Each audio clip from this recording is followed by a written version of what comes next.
Hello दोस्तों, नमस्कार। आपका अपने यूट्यूब चैनल कॉम्प्लेक्स क्लासेस में आप सभी लोगों का स्वागत है। आज के वीडियो में हम लोग यूपी डीएलएड सेकेंड सेमेस्टर 2025 का राजन सीरीज जो कि है प्रैक्टिस नंबर 20।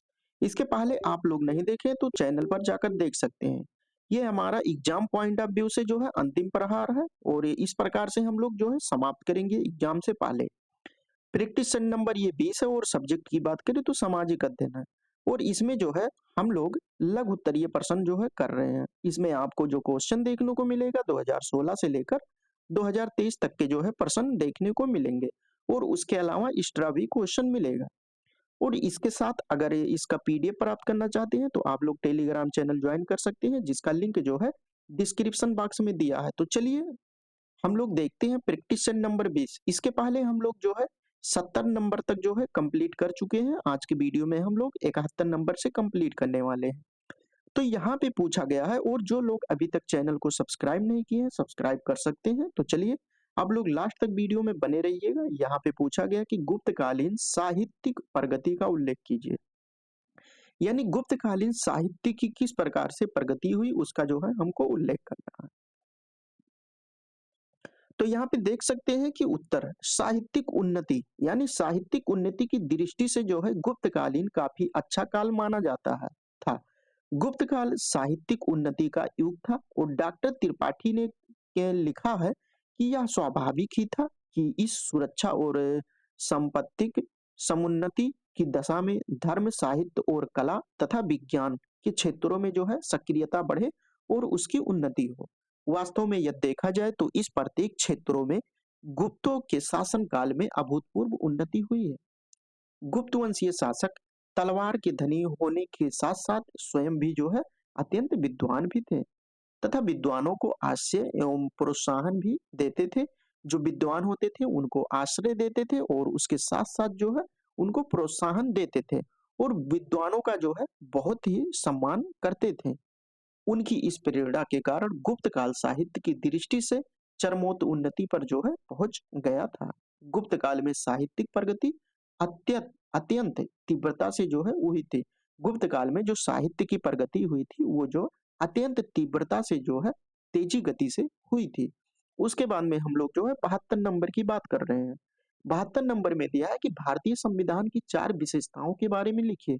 यानी जो भारत का संविधान है वो संविधान के बारे में क्या ऐसी विशेषताएं हैं उसको जो है आप लोगों को लिखना है।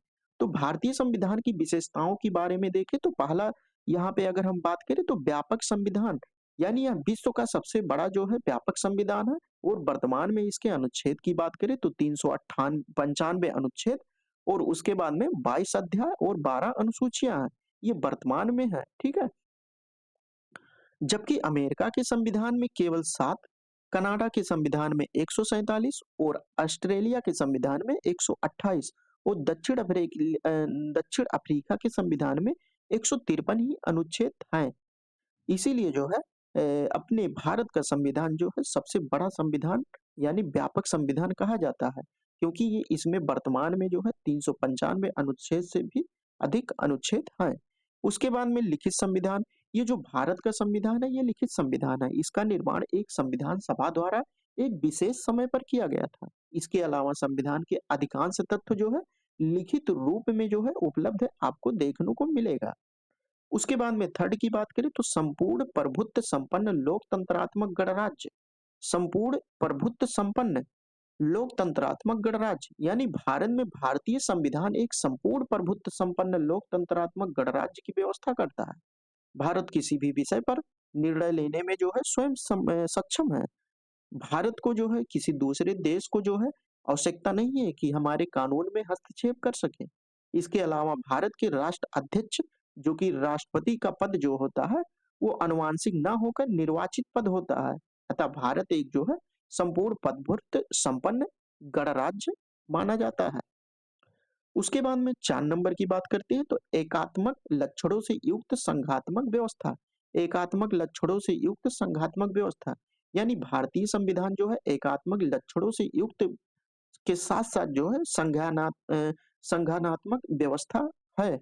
संज्ञानात्मक व्यवस्था के समस्त लक्षण भारतीय संविधान में जो है विद्यमान है। जो एक संज्ञानात्मक सरकार में होना चाहिए, वो भारतीय संविधान में भी विद्यमान है। लेकिन संज्ञानात्मक व्यवस्था अपनाए जाने के बावजूद भी इसका प्रमुख उद्देश्य एक सुदृढ़ और शक्तिशाली केंद्र की स्थापना करना था। अतः भारतीय संविधान में संज्ञानात्मक व्यवस्था के साथ-साथ जो है एकात्मक व्यवस्था के लक्षणों को भी शामिल किया गया है। यानी भारत का जो संविधान है, भारत में जो है संगनात्मक संघात्मक व्यवस्था के साथ-साथ जो है इसमें एकात्मक व्यवस्था को भी आपको लक्षण देखने को मिलेंगे। उसके बाद में यहाँ पे 73 नंबर में पूछा गया है कि एक अच्छे नागरिक की 4 गुणों का वर्णन कीजिए। यानी एक अच्छे नागरिक में जो है क्या-क्या गुण होने चाहिए? इसके बारे में आप सभी लोगों को यहाँ पे एग्ज़ाम में लिखना है। तो एक अच्छे नागरिक में क्या-क्या गुण होने चाहिए इसको हम देखते हैं।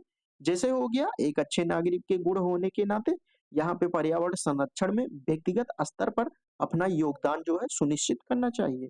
पेड़ लगा पेड़ लगाकर पानी, बिजली बर्बाद ना करें। पेड़ लगाएँ, ठीक है?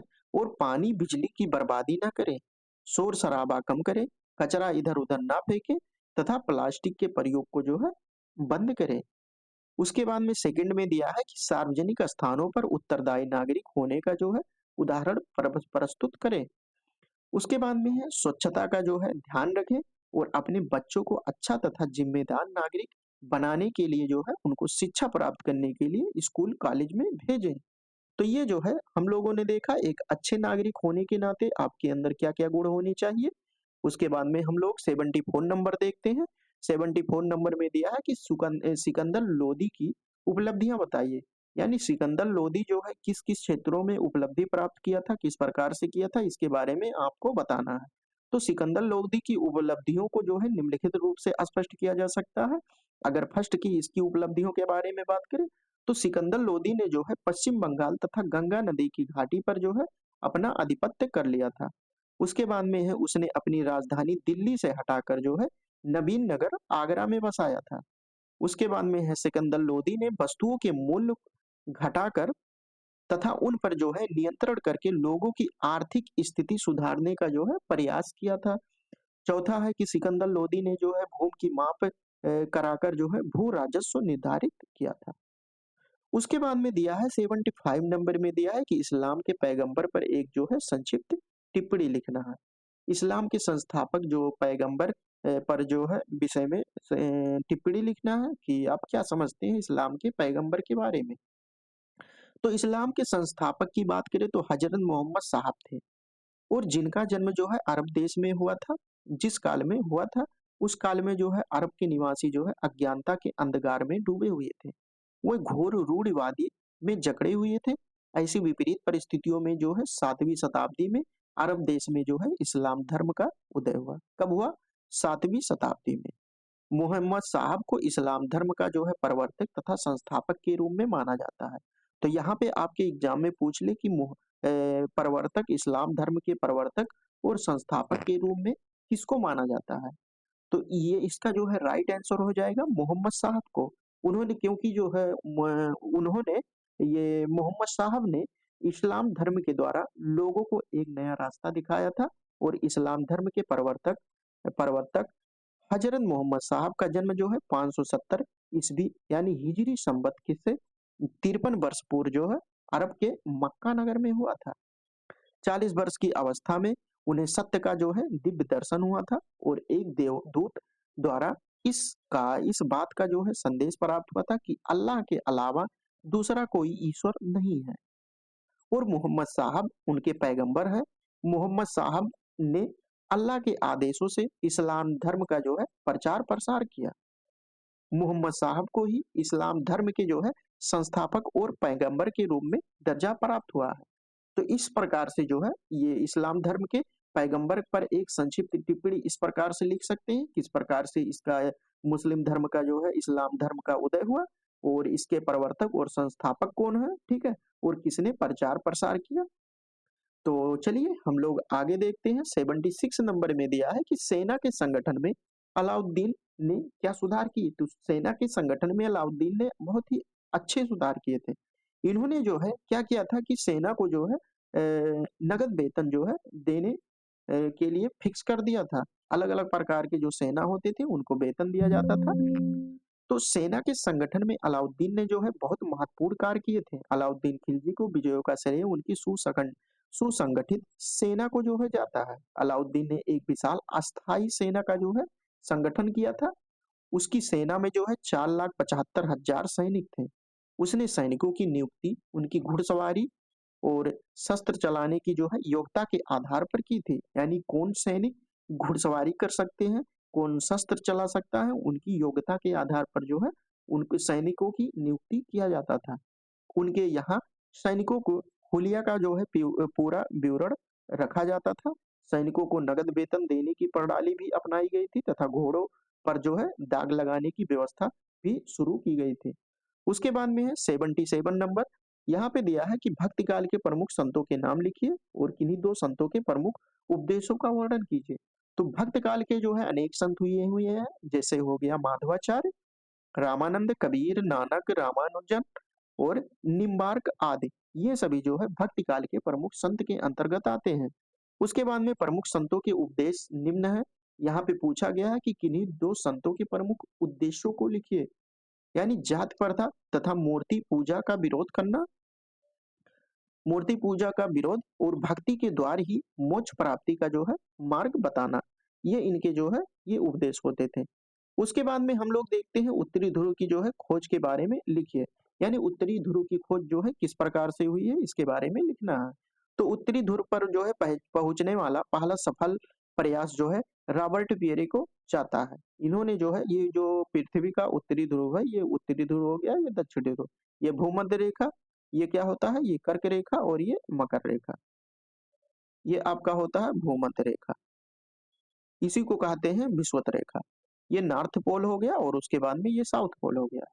तो रॉबर्ट पियरे ने जो है उत्तरी ध्रुव पर पहुंचकर पहला सफल प्रयास जो है रॉबर्ट पियरे को जाता है।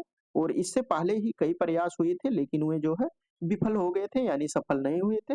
रॉबर्ट पियरे में अब अंतिम कोशिश में 1908 में शेरोडन अंतरिक्ष तक अ, रूजवेल्ट नामक जहाज से जो है गए थे। यहाँ से अपने दल के साथ वह पैदल ही आगे बढ़े थे। 12 स्लेज गाड़ियों में उसका जो है सामान लदा हुआ था। इस गाड़ी को जो है विशाल हिमखंडों पर 100 से अधिक कुत्ते खींच रहे थे। ठीक है, जो गाड़ी को खींचा जा रहा था वो कुत्ते के द्वारा जो है खींचा जा रहा था, जिसमें 100 से अधिक कुत्ते थे। उसके बाद में है 6 अप्रैल 1909 को पियरे ने अपने साथी मैथ्यू हेनसन एवं 4 एस्किमो लोगों के साथ जो है पृथ्वी की उत्तरी चोटी पर पहुंच गया था। इस प्रकार उत्तरी ध्रुव पर पहुंचने का रॉबर्ट पियरे का जो है सपना साकार हो गया था। तो उत्तरी ध्रुव पर जो है पहुंचने वाले पहला सफल प्रयास किसने किया था? ये रॉबर्ट पियरे को जाता है। उसके बाद में हम लोग जो है 79 नंबर की बात करते हैं। यहाँ पे दिया है कि शिवाजी के शासन प्रबंध के विषय में लिखिए। यानी शिवाजी का जो शासन प्रबंध था वो किस प्रकार सा था, उसके विषय में लिखना है। तो शिवाजी जो है एक कुशल सैनिक, योग्य सेनापति और लोकप्रिय शासन के रूप में जाने जाते हैं, यानी थे। शिवाजी ने अपनी योग्यता के आधार पर मराठों को संगठित किया और दक्षिण की राजनीति सूझ के चलते अलग मराठा राज्य की जो है स्थापना किया था। तो शिवाजी ने जो है मराठा राज्य की स्थापना किया था। उसके बाद में शिवाजी ने अपने राज्य की व्यवस्था हेतु 8 मंत्रियां नियुक्त की थी। यानी राज्य की व्यवस्था के लिए जो है 8 मंत्रियां नियुक्त की थी। जिस प्रकार से इस समय जो है जो कैबिनेट मंत्री रहते हैं, इसी प्रकार से इसमें 8 मंत्री की नियुक्ति की थी। इन्हें अष्ट प्रधान जो है कहा जाता था। अष्ट मीन्स होता है 8 हो गया, प्रधान मीन्स जो मुख्य होते थे मंत्री।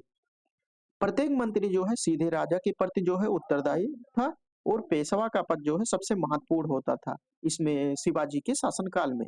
वित्त व्यवस्था तथा साम्राज्य सामान्य प्रशासन जो है पेशवा ही देखता था। जो रुपए पैसों का जो है लेन देन होता था और उसके बाद में जो सामान्य प्रशासन होता था ये पेशवा के अंडर में होता था।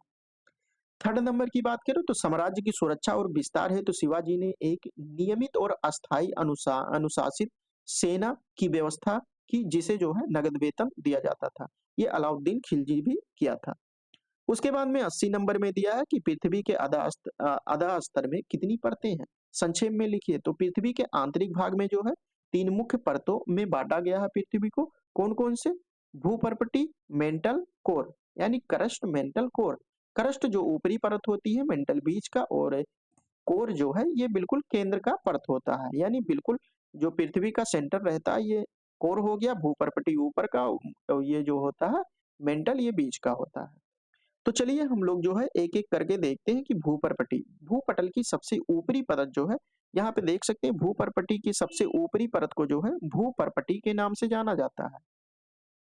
यह परत जो है अन्य परतों की तुलना में पतली मानी जाती है। इसकी औसत मोटाई की बात करें तो 33 किलोमीटर जो है इसकी औसत मोटाई होती है, और पर्वतों के नीचे यह अधिक मोटी होती है, और महासागरों के नीचे इसकी मोटाई अपेक्षाकृत कम हो जाती है, क्योंकि ये पृथ्वी है, पृथ्वी के ऊपर अगर पर्वत है तो इसकी मोटाई जो है ये अधिक हो जाएगा, और अगर समुद्र है तो ये जो है समुद्र तल से नापा जाता है, तो यहाँ पे जो है इसकी मोटाई जो होगी ये कम हो जाएगी अपेक्षाकृत।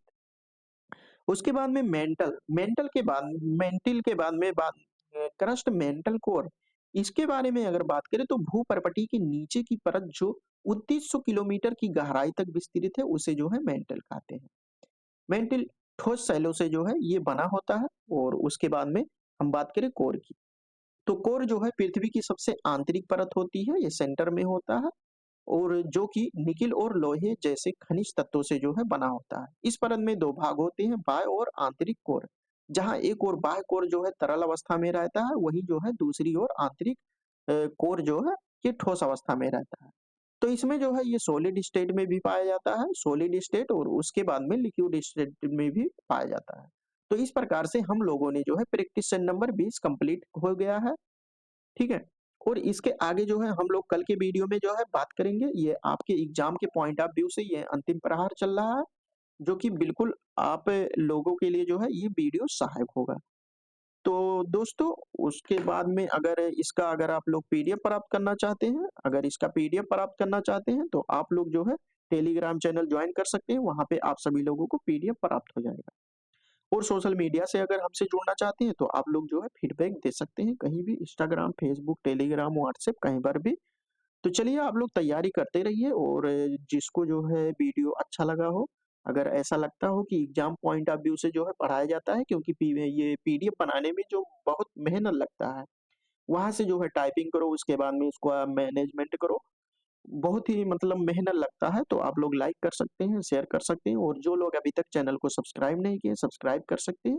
इस पे आप लोगों को कंप्लीट राजन सीरीज जो है सभी सब्जेक्ट का कराया जाएगा, और इसके साथ ही आपके जो है एग्जाम पॉइंट ऑफ व्यू से पूरा प्रीवियस ईयर भी कराया जाएगा। अगर आप राजन सीरीज नहीं देखते हैं तो प्रीवियस ईयर देखेंगे तो बिल्कुल समझ में आएगा।